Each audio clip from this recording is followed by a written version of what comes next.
This is James Hardwick with Global Reference News, breaking headlines. Current president and Democratic Party nominee Joe Biden has just announced that he will not be running for re-election and is abandoning his 2024 presidential bid.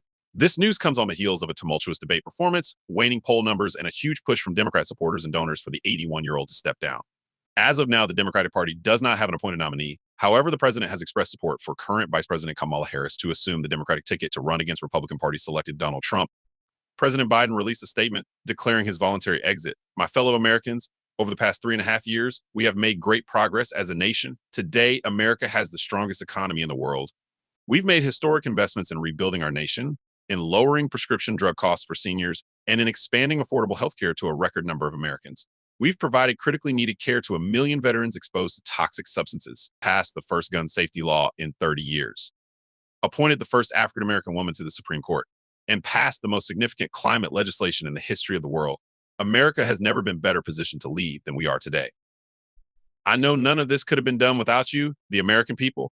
Together, we overcame a once-in-a-century pandemic and the worst economic crisis since the Great Depression.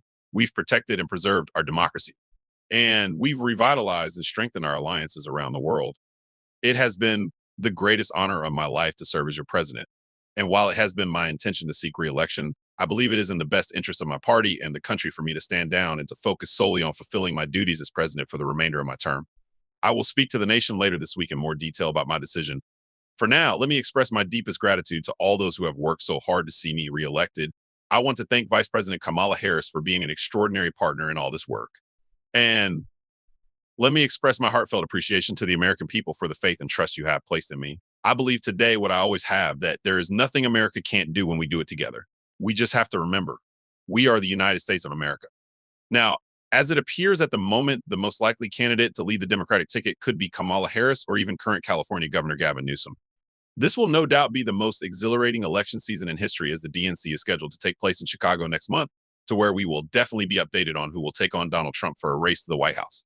With that said, stay tuned with Global Reference News as we bring you more updates on the 2024 presidential election, as well as other stories happening around the world.